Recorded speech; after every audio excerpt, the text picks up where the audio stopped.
Comme vous le savez, c'est le collectif interministériel des agents de l'administration sénégalaise. Donc ce collectif est composé donc, de 18 ministères. Et je pense qu'avec le texte linéaire que nous allons essayer de partager avec vous, vous allez comprendre l'objet, n'est-ce pas, de notre point de presse. Le collectif interministériel des agents de l'administration sénégalaise est une structure mise en place pour défendre les intérêts matériels et moraux des travailleurs. Il est constitué de syndicats, d'amicales et intervient dans le fonctionnement de 18 ministères. Ces dernières sont en amont comme en aval de toutes les politiques publiques que l'État mène au niveau de l'administration. Le gouvernement du Sénégal,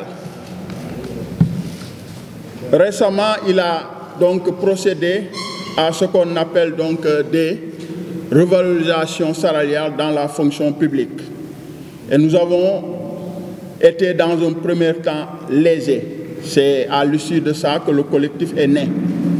Et le collectif s'est fait entendre, le collectif s'est battu jusqu'à ce que les salaires ont été généralisés. Par ailleurs, nous constatons toujours une inéquité salariale dans la fonction publique parce que nous ne pouvons pas comprendre que l'État véritablement octroie ce qu'on appelle une indemnité de logement à plus de 140 000 agents de l'État. Vous savez que la fonction publique est constituée de 170 000 agents.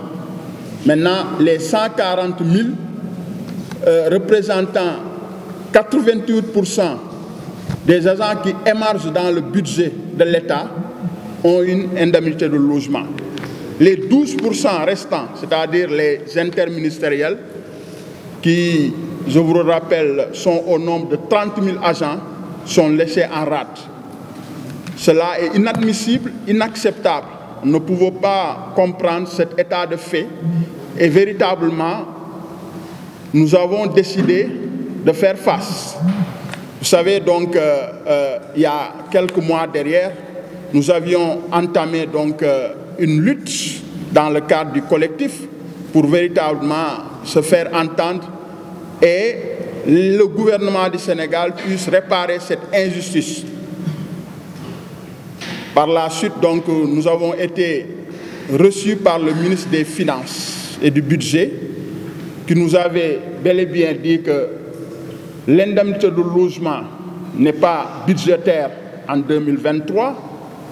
Il nous avait donc donné des explications pourquoi cela n'était pas budgétaire. Mais c'est possible, n'est-ce pas, donc d'avoir cette prime de logement sur les perspectives économiques de ce pays en 2024.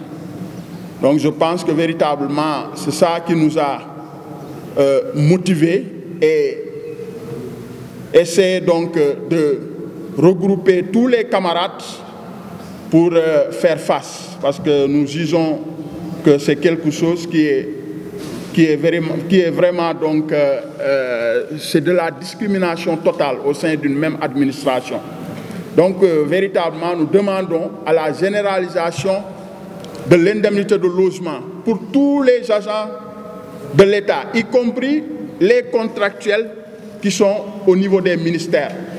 Nous profitons de l'occasion aussi pour demander à ce que les primes des chauffeurs, n'est-ce pas, que le gouvernement du Sénégal, à travers son chef, le président de la République, avait autorisé, n'est-ce pas, de payer ces primes.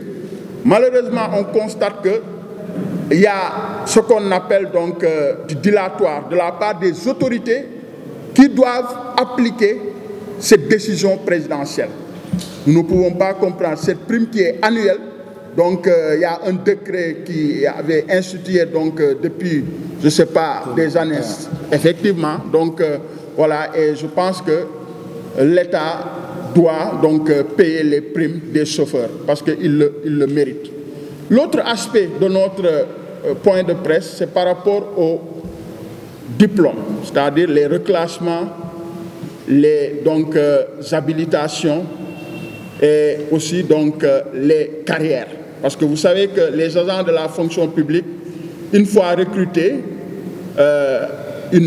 sur une hiérarchie inférieure, certaines vont aller étudier encore pour avoir d'autres diplômes.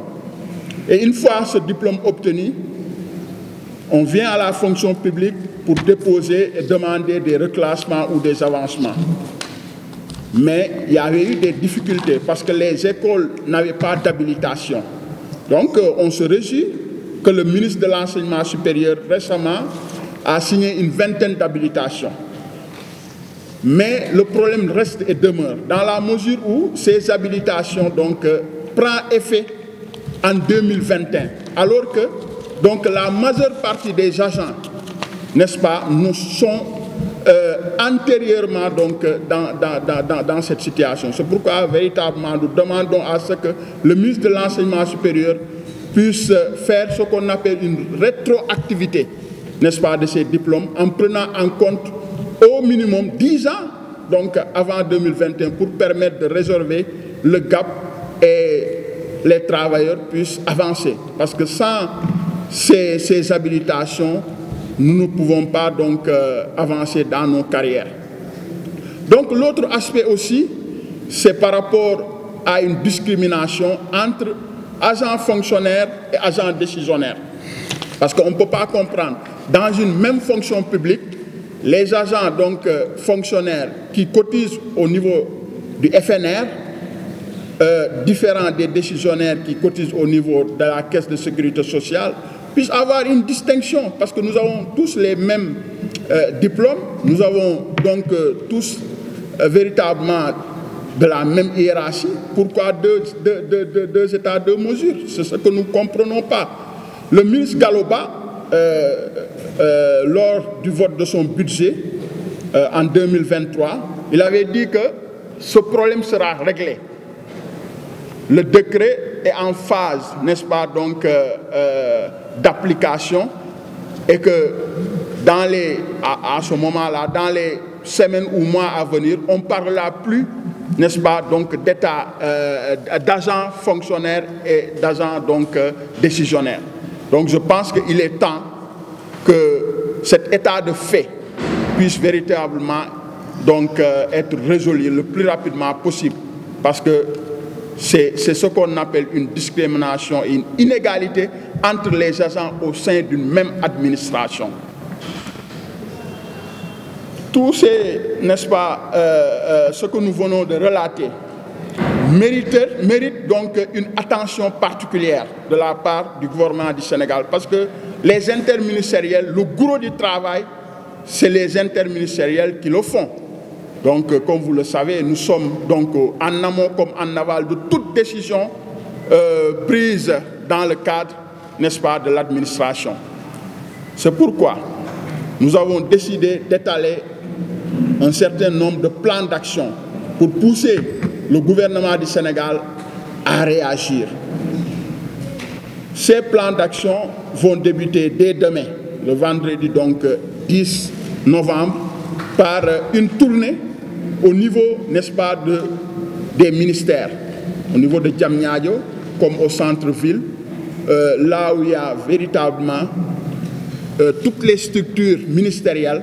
Nous allons faire une tournée pour discuter avec nos camarades par rapport à nos plans d'action et l'enjeu vraiment de ce que nous faisons, parce que c'est très très important.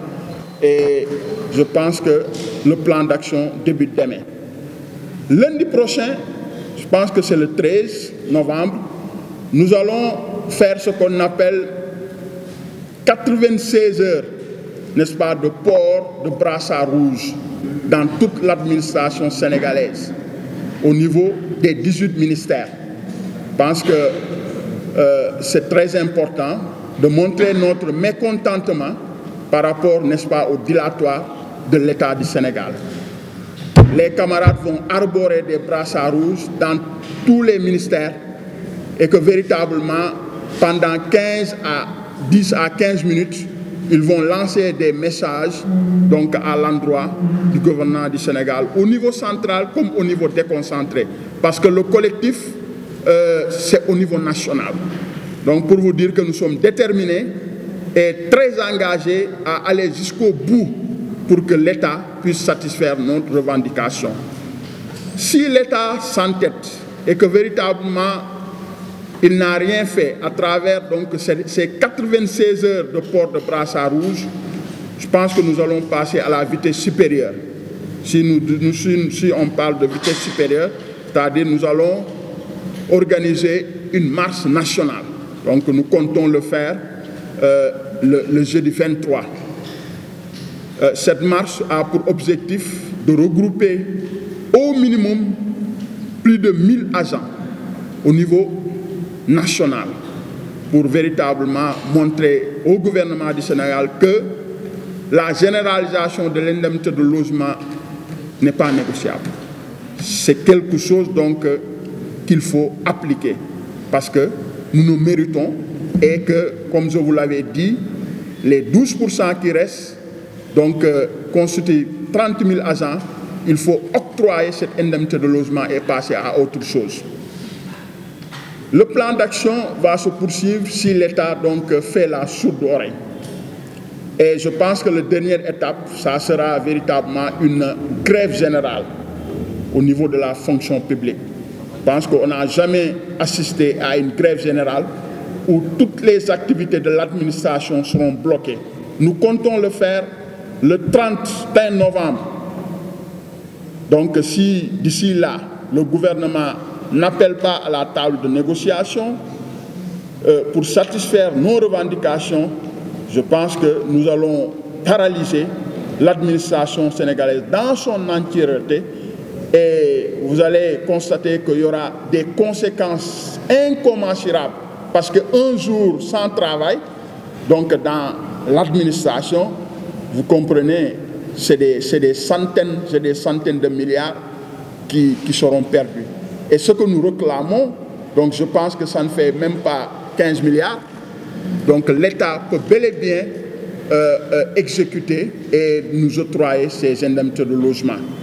Donc, chers camarades, chers journalistes, c'était véritablement le message que nous voulons lancer et que nous appelons le président de la République